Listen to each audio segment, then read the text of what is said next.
اعوذ باللہ من الشیطان الرجیم، بسم اللہ الرحمن الرحیم۔ السلام علیکم پیارے بچوں، کیسے ہیں آپ سب لوگ؟ امید ہے آپ خیریت سے ہوں گے۔ بچوں، ہم آپ کو ایک دفعہ پھر دوبارہ سے آن لائن کلاسز میں خوش آمدید کہتے ہیں۔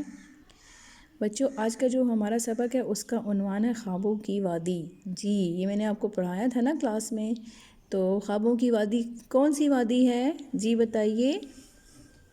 جی بالکل، ناران کاغان، ٹھیک ہے۔ اور یہ آپ صفحہ نمبر جو ہے نا 83 اوپن کریں، ٹھیک ہے۔ اچھا، خوابوں کی وادی ناران کاغان، اور یہ پاکستان کے کس صوبے میں ہے؟ کون بتائے گا؟ جی، خیبر پختونخوا میں ہے۔ ویری گڈ، شاباش، ٹھیک ہے۔ اور اس وادی میں کون سا مشہور دریا بہتا ہے؟ یہ کون بتائے گا؟ شاباش، دریائے کنہار، شاباش، ویری گڈ، اوکے۔ اور اب میں پڑھنا شروع کرتی ہوں دوبارہ سے، تاکہ آپ کے ذہن میں سارے وہ واقعات اور وہ مناظر دوبارہ سے تر و تازہ ہو جائیں، اور اس حسین وادی کے بارے میں ہم اچھی سے جانکاری حاصل کر لیں، ٹھیک ہے۔ خوابوں کی وادی، صفحہ نمبر 83، ٹھیک ہے، اوکے۔ گرمیوں کی چھٹیاں تھیں، 2 روز سے گھر میں بحث چل رہی تھی۔ کوئی کہتا کہ اب کی بار مری جائیں گے، تو کوئی کہتا نہیں سوات، کوئی کہتا زیارت، تو کوئی کہتا چترال۔ ایک دن شام ابا جان دفتر سے واپس آئے اور بتایا کہ ہم اگلے ہفتے کاغان جائیں گے۔ اس خبر سے ہم سب خوشی سے اچھل پڑے اور تیاری شروع کر دی۔ ہفتے کے روز ہم راولپنڈی اور اسی شام ایبٹ آباد پہنچ گئے۔ اگلی صبح ایبٹ آباد سے روانہ ہوئے۔ چند گھنٹوں میں ہم بالاکوٹ کی خوبصورت وادی میں پہنچ گئے۔ ناران کاغان جانے سے پہلے جو سب سے پہلے وادی آتی ہے نا بیٹا، وہ ہے بالاکوٹ کی وادی، جس کو وادی کاغان کا صدر دروازہ بھی کہتے ہیں، ٹھیک ہے۔ اب ہمارے دائیں ہاتھ پر دریائے کنہار بہہ رہا تھا، سرد اور شفاف پانی کا دریا۔ ہم بالاکوٹ سے آدھا کلومیٹر اوپر ایک جگہ رکے۔ اب ساری وادی دور دور تک نظر آ رہی تھی۔ کیا خوبصورت منظر تھا! ہم نے اس منظر کی تصویریں اتاریں اور آگے بڑھ گئے۔ بالاکوٹ سے آگے جگہ جگہ بلندیوں سی آبشاریں گر رہی تھیں۔ ابا جان نے بتایا کہ اب ہم وادی کے خوبصورت بلند مقام شوگران کی طرف جا رہے ہیں۔ شوگران جو ہے وہ کاغان میں آپ جیسے ہی انٹر ہوں گے نا، تو پہلا بلند مقام جو ہے وہ شوگران ہے، ٹھیک ہے۔ گاڑی مسلسل بلندی کی طرف بڑھ رہی تھی۔ پورا راستہ بلند درختوں سے ڈھکا ہوا تھا۔ جگہ جگہ بندر ٹولیوں کی شکل میں درختوں پر اچھل کود رہے تھے۔ شوگران پہنچے تو ہم خود بادلوں میں گھرے ہوئے تھے۔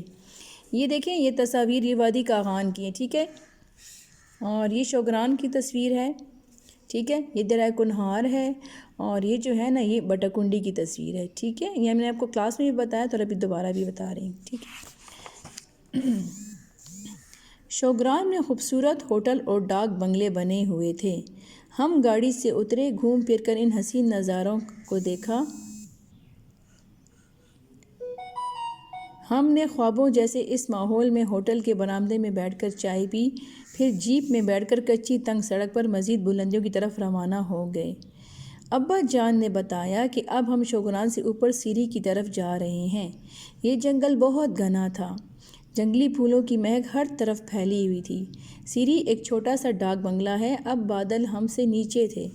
سیری پر 2-4 منٹ رک کر ہم اور اوپر پائے پر پہنچے۔ جیپ سے اترتے ہی عالیہ، آمنہ، احسن حیرت سے اچھل پڑے۔ اتنی بلندی پر اتنا بڑا ہموار میدان! ایک سرے سے دوسرے سرے تک چھوٹے چھوٹے پھولوں سے ڈھکا ہوا تھا۔